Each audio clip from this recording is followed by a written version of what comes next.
नमस्कार, आपकी कोचिंग कमाता यूट्यूब चैनल में वेलकम है आपका। हम लोग 4 एक्सरसाइज तक कंप्लीट, चैप्टर तक कंप्लीट कर चुके। चैप्टर 1, 2, 3, 4 कंप्लीट हो गया है। अब हम आएंगे चैप्टर 5 अर्थमेटिक प्रोग्रेशन। ठीक है, आज से स्टार्ट करेंगे अर्थमेटिक प्रोग्रेशन। अर्थमेटिक प्रोग्रेशन के लिए सबसे पहले हम आप लोगों को कुछ चीजें बता देते हैं। Arithmetic progression means AP। AP मतलब क्या होता है? एक सीरीज होती है। ठीक है, जैसे हमने लिखा 2, 4, 6, 8 इस तरह से बढ़ते जाएंगे। ये एक सीरीज हो गई, इसे कहते हैं हम AP अर्थमेटिक प्रोग्रेशन। ठीक है, इसमें ये जो फर्स्ट टर्म होता है, इन्हें सबसे पहले तो टर्म बोले जाते हैं। ये क्या है? टर्म। ये फर्स्ट टर्म, ये सेकेंड टर्म, ये थर्ड टर्म, ये फोर्थ टर्म, इस तरह से बढ़ते जाते हैं।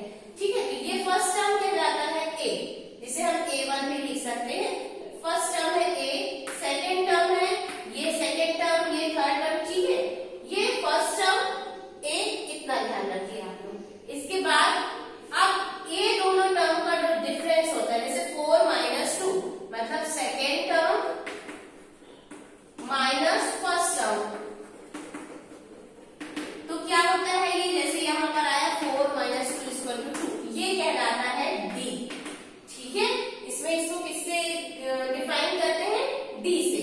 इसी तरह 6 - 4 means third term minus second term किया, तो ये एक डिफरेंस कॉमन होना चाहिए, मतलब सब में सेम डिफरेंस होना चाहिए, तभी यह एक AP होगा। अलग अलग डिफरेंस नहीं हो सकता, मतलब इसका डिफरेंस इन दोनों का डिफरेंस जितना हो उतना ही इसका हो, उतना ही इसको। इसे हम कहते हैं कॉमन डिफरेंस, मतलब सबका डिफरेंस कॉमन है। ठीक है, तो इसे हम D से डिफाइन करते हैं इस तरह। अब और क्या होता है इसमें? कुछ इसमें टर्म्स और बता रहे हैं आपको, जैसे ये है, हमने बताया फर्स्ट टर्म, ये सेकेंड टर्म, ये थर्ड टर्म, इसे हम N से डिफाइन करते हैं, मतलब N बताते हैं। ठीक है, N मीन्स 1। फर्स्ट टर्म मतलब N हो गया, फर्स्ट N = 1 है, तो फर्स्ट टर्म क्या है यहाँ पर? 2। सेकेंड टर्म क्या है यहाँ पर? 4, तो इसे हम ऐसे लिख सकते हैं N1, N2, N3। N1 means first term, N2 means ये सेकेंड टर्म के लिए, तो इसको हम डिफाइन करते हैं N से। फर्स्ट टर्म N, ये 2, ये 3, थर्ड टर्म है तो N क्या कहेंगे हम यहाँ पर? 3। ठीक है ना? अब अगर हमको टर्म का वैल्यू चाहिए तो इसे हम कहते हैं AN से डिफाइन करते हैं। AN जैसे हमको चाहिए A1, N = 1 मतलब फर्स्ट टर्म, तो 2 हो गया। A2 means first term, second term क्या है? 4 है, तो A2 4 हो गया। इन्हें थोड़ा सा ध्यान देना, जब हम क्वेश्चन करते हैं तो इसमें थोड़ा कंफ्यूजन हो जाता है किसी को, तो इन्हें ध्यान दीजिए। फर्स्ट टर्म का वैल्यू 2 है, मतलब N टर्म यदि पूछा जाए तो जैसे 3 टर्म है तो थर्ड टर्म का वैल्यू हुआ। ठीक है, A3 = 6। इस तरह से ये AP है, ये टर्म समझ गए आप, ये सब टर्म है। First term, second term, third term का वैल्यू 6, मतलब A3 = 6, A2 = 4। और इसमें डिफरेंस जब सब में कॉमन होगा तभी ये एक AP होगा, वरना ये एक AP नहीं होगा। यदि इनमें किसी सीरीज दी हुई है और डिफरेंस अलग अलग है, जैसे एक सीरीज में 2 आया, यहाँ 5 आया, यहाँ 8 आ गया, यहाँ 9 आ गया, यहाँ 10 आ गया, तो देखिए डिफरेंस अलग है। 5 - 2 3 हो रहा है, 8 - 5 ये भी 3 हुआ, 9 - 8 1 हो गया, 10 ये डिफरेंस अलग अलग हो गया, तो मतलब ये क्या है? एक AP नहीं है। अब हम आगे क्वेश्चन एक्सरसाइज 5.1 स्टार्ट करेंगे। ठीक है, एग्जाम्पल 1, सबसे पहले क्वेश्चन 1 है, in which of the following situation does the list of number involve make an arithmetic progression and why. तो यहाँ कुछ क्वेश्चन दिए हुए हैं, इसमें बताना कि आइए अर्थमेटिक प्रोग्रेशन बनाते हैं, और बनाते हैं तो क्यों। तो फर्स्ट क्वेश्चन है, the taxi fare after each kilometer when the fare is ₹15 for the first kilometer. First kilometer के लिए फेयर कितना था? 15 rupees, and 8 rupees for each additional kilometer. हर आगे के किलोमीटर के लिए 8 रुपीज ऐड हो जाता है, तो क्या लिखेंगे हम? Taxi fare for 1 kilometre, taxi fare for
minus first term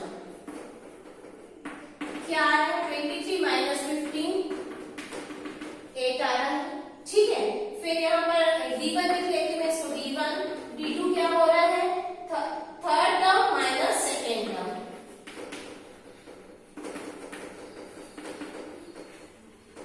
third term कितना है 31 माइनस 23 ये भी 8 आ रहा है।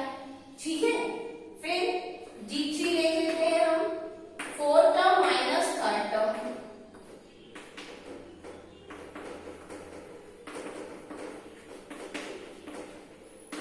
मैंने इसके पहले बताया यदि कॉमन डिफरेंस मतलब यहाँ का डिफरेंस इसका इसका इसका इसका इसका यदि सेम है तो ये एक एपी है।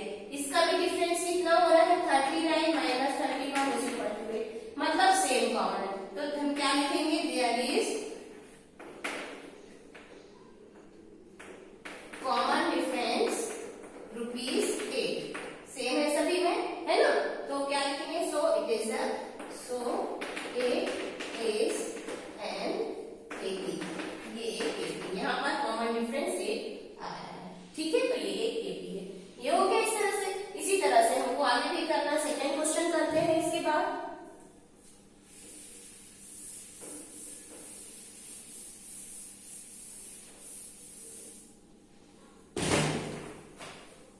सेकेंड क्वेश्चन है the amount of air present in a cylinder when a vacuum pump removes 1/4 of the air remaining in the cylinder at a time. ठीक है, एक सिलेंडर में कुछ अमाउंट का एयर भरा हुआ है और हर थोड़े समय में 1/4 जितना भी भरा उसको 1/4 क्या हो जाता है रिमूव हो जाता है।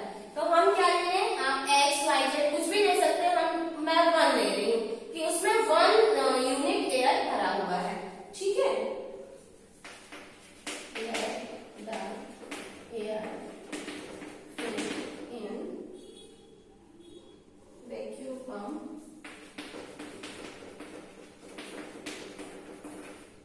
1 यूनिट हमने 1 यूनिट लिया एक्स वाई कुछ भी ले सकते हैं आप लोग। ठीक है, अब फर्स्ट साइड में वो क्या कह रहा है सबसे पहले हमारा ये एपी हम यहाँ पर एपी बना लेते हैं अभी 1 यूनिट है। अब फर्स्ट सबसे पहले वो ले रहा है 1/4 रिमूव होता है तो 1 में से 1/4 रिमूव करते हैं हम 1 माइनस 1/4 कितना हो जाएगा 4 1 जा 4 माइनस 1 3/4 कितना बचा 3/4 बचा। ठीक है, आप सेकेंड में क्या करना है फिर से 1/4 माइनस हो रहा है इसका 1/4 जितना बचा हुआ था इतना बचा था ना इसका 1/4 फिर से माइनस हो रहा है तो हमारे पास बचा था 3/4 इतना बचा हुआ था इसका माइनस करना है इसका 1/4 3/4 का 1/4 माइनस हो जाए। समझ में आ रहा है यहाँ पर जितना भी बचा हुआ अमाउंट है एयर का वैक्यूम पंप के अंदर उसका 1/4 अमाउंट फिर से रिमूव हो जाता तो हमारे पास बचा था इतना और इसका 1/4 मीन्स 3/4 इंटू 1/4 ये रिमूव हो जाएगा। तब ये कितना आता है 3/4 ये दोनों में हम कॉमन ले लें यहाँ कितना बचा 1 और यहाँ बचा 1/4। ठीक है, देखिए 3/4 यहाँ भी है हमने कॉमन ले लिया। अब यहाँ बचा 1 और यहाँ बचा 3/4 तो कॉमन आ गया बचा 1/4। ये कितना होता है ये भी होता है इज इक्वल टू 3/4 इंटू यहाँ पे क्या हुआ 4 1 जा 4 माइनस 1 3 3/4 1 माइनस 1/4 कितना होता 3/4 ये हमारा आ गया 3/4 का स्क्वायर। ये हमने लिख दिया 3/4 का स्क्वायर। ठीक है, इसको हम यहाँ पर किस रूप में लिखेंगे 3/4 का स्क्वायर करेंगे तो हमको सॉल्व करने में प्रॉब्लम होगा तो हम इसको क्या लिखेंगे 3 3 जा 9 और 4 4 जा 16। अब हमारे पास कितना बचा 9/16 यूनिट एयर बचा पंप में। अब इसमें से इसका 1/4 फिर रिमूव होता है तो 9/16 का 1/4 इसी तरह से करना है। पहले इतना बचा था तो इसका 1/4 अब इतना बचा कितना बचा 9/16 तो इसका 1/4 रिमूव करेंगे कितना हो जाएगा 9/16 यहाँ भी कॉमन आ गया यहाँ भी लिखा हमने 1 माइनस 1/4 इज इक्वल टू कितना हो गया 9/16 इंटू 3/4 इसको माइनस करेंगे तो 4 1 4 माइनस 1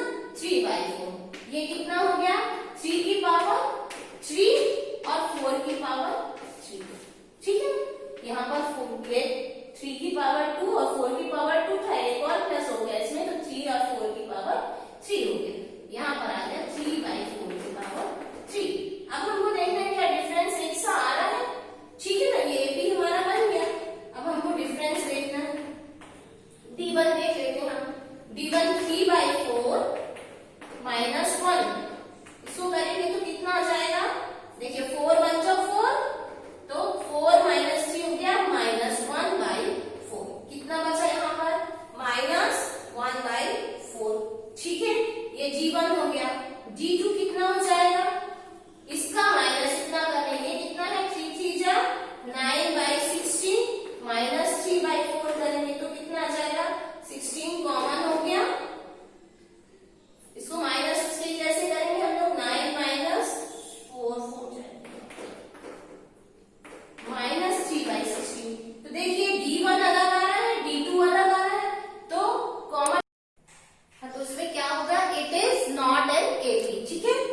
सेकेंड वाला question, it is not an AP। Third question करेंगे आप, उसमें कॉमन डिफरेंस सेम नहीं था तो it is not an AP लिखेंगे। मैंने लिख के नहीं बताया है, कुछ प्रॉब्लम हो गया था, ठीक है। It is not an AP। Third question करते हैं, cost of digging the, question क्या है पहले देखते हैं। The cost of digging a well after every metre of digging when it cost ₹150 for the first meter and rises by ₹50 for each subsequent meter, ठीक है। एक वेल को खोदना है तो उसके लिए फर्स्ट मीटर खोदने का कॉस्ट लेता है ₹150। तो हम क्या लेंगे, cost of digging first metre ₹150, first metre का ₹150। तो फिर cost of digging second metre के लिए कितना कॉस्ट ले रहा है, बोल रहा ₹50 प्लस हो रहा है, हर मीटर के लिए ₹50 प्लस हो जाता है, तो ₹200। फिर cost of digging third metre के लिए क्या हो जाएगा, 200 प्लस 50, मतलब ये हमारा हो गया A, फर्स्ट वाला A1, ये A2, ये आएगा A3, ठीक है, ₹250। फिर क्या हो जाएगा, cost of digging fourth metre, 250 plus 50 = 300। ये हो गया। तो हमारा AP क्या बन जाएगा, AP बनेगा हमारा 150, फिर 200, 250, 300। तो क्या ये AP है, हमको देखना है। तो क्या करेंगे, हम पहले D1 निकालेंगे। D1 कितना होता है हमारा, 200 - 150, ₹50। D2 कितना हो जाएगा, 250 - 200, ये 250 - 200, ये भी ₹50। D3 क्या हो जाएगा, 300 - 250, ये भी ₹50। तो देखिए सब में डिफरेंस सेम आ रहा है, ये ₹50 आया, ठीक है। तो यहाँ हमको क्या लिखना है, ये तीनों इक्वल है, D1 equal, D2 equal, D3 मतलब कॉमन डिफरेंस इक्वल है, तो इट इज एन AP। इससे एक AP बनेगा, तो एक AP है, ठीक है। अब करेंगे हम क्वेश्चन 4।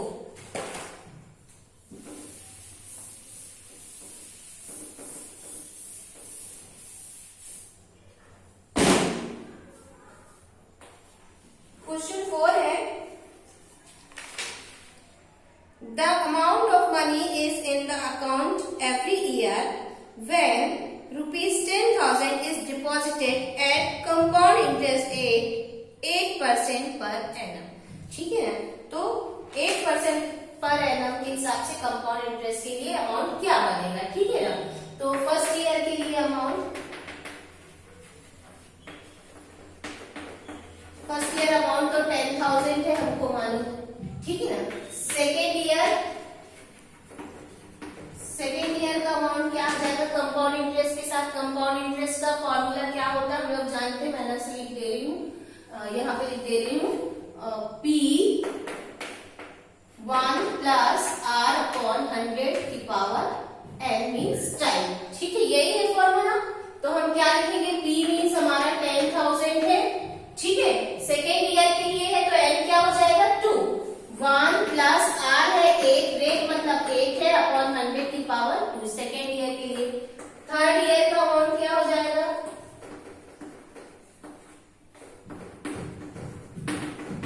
10,000 1 प्लस 8/100 की पावर 3। ठीक है, ऐसे फोर्थ ईयर हो जाएगा।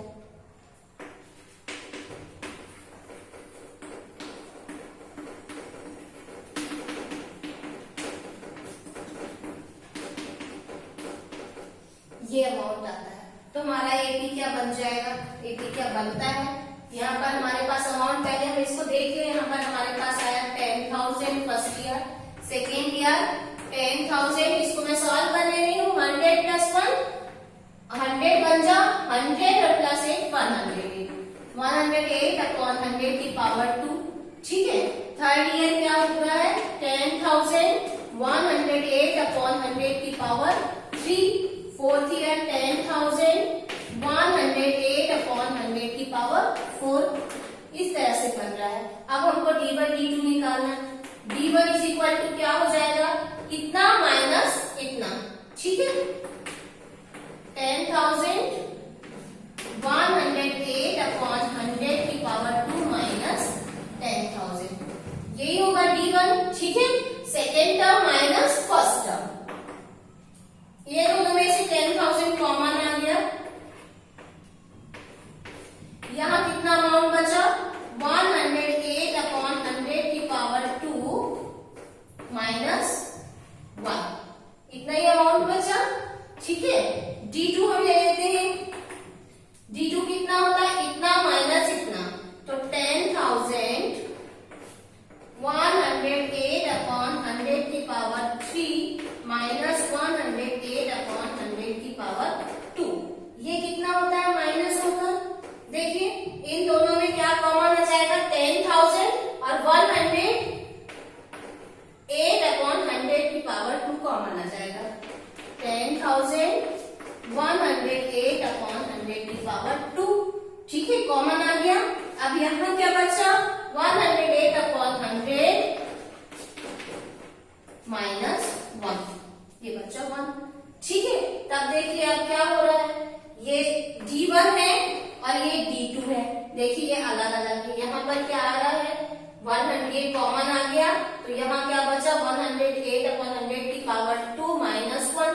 यहाँ पर 100 की पावर 2 अलग से कॉमन में आ गई, मतलब ये सेम नहीं है। तो हम क्या लिखेंगे? D1 not equal to D2, so it is not an AP. ये एपी नहीं है। ये हमारा एपी बन रहा था, ये एपी नहीं है। ठीक है, नेक्स्ट क्वेश्चन नेक्स्ट वीडियो में देखते हैं। Thank you.